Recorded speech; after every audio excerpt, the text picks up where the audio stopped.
আমায় কিনা দিছে মোবাইল ফোন, কি দিয়া করবো। আরে বস বস বস, কোথায় যাচ্ছেন? আমি তো আপনারাই খোঁজ দিছি। দাঁড়ান দাঁড়ান দাঁড়ান, 1 মিনিট একটু দাঁড়ান। আমারে খোঁজ দিয়েছেন মানে? আরে বস, আমি তো কত বছর ধরে আপনারা খোঁজ দিছি। আমি তো আপনার বিশাল ফ্যান বস। আপনি আয়রন ম্যান না? আয়রন ম্যান মানে? আপনি কি ফাইজলামি করতেছেন? আমি আয়রন ম্যান হতে যাবো কেন? বস, আমি তো আপনারা চিনতে ভুল করিনি। আপনি তো আয়রন ম্যান। আয়রন ম্যানের সব ক্ষমতা আপনার মধ্যে আছে বস। আয়রন ম্যান মানে? আমার কাছে আয়রন ম্যানের ক্ষমতা কোথা থেকে আসলো? বস, আপনি তো আয়রন ম্যান। তা না হলে আপনি হাত দিয়ে আমার গাড়ি ঠেকা দেন কিরাম করে? ভাই, গাড়ি তো আপনি ব্রেক করে থামালেন, আমি কখন থামালাম?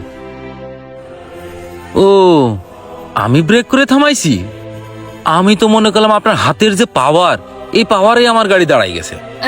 এ ভাই, হাতের পাওয়ারে কোনোদিন কি গাড়ি থামে? গাড়ি থামে তো তোমার ব্রেকের পাওয়ারে। আচ্ছা, তাহলে আপনি মানলেন যে গাড়ি হাতের পাওয়ারে দাঁড়ায়নি, দাঁড়াইছে ব্রেকের পাওয়ারে। আপনারা দেখে তো চাচা মুরব্বী মানুষই মনে হচ্ছে। আপনার তো ফ্যামিলি আছে, বউ ছেলে মেয়ে আছে। চাচা, আমারও কিন্তু ফ্যামিলি আছে, বউ ছেলে মেয়ে আছে।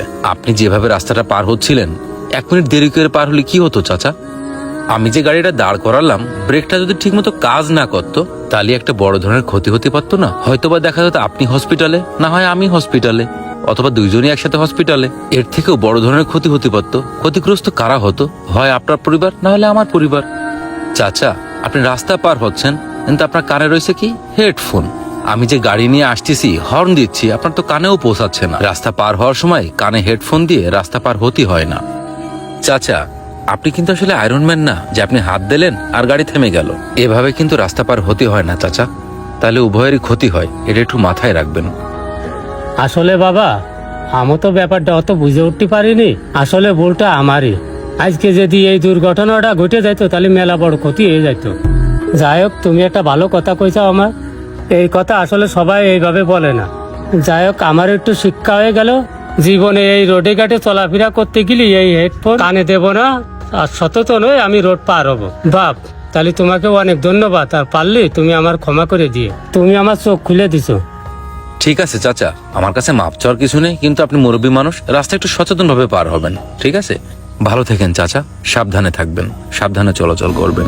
ভিডিওটা কাল্পনিক হলেও বাস্তবতা কিন্তু এমনই। রাস্তায় গাড়ি নিয়ে বের হলেই এমন অনেক আয়রনম্যানের সাথে আপনার দেখা হয়ে যাবে, যারা তাদের হাতের পাওয়ারেই অনেক বড় বড় গাড়ি থামিয়ে দেয়। কি ঠিক বললাম তো?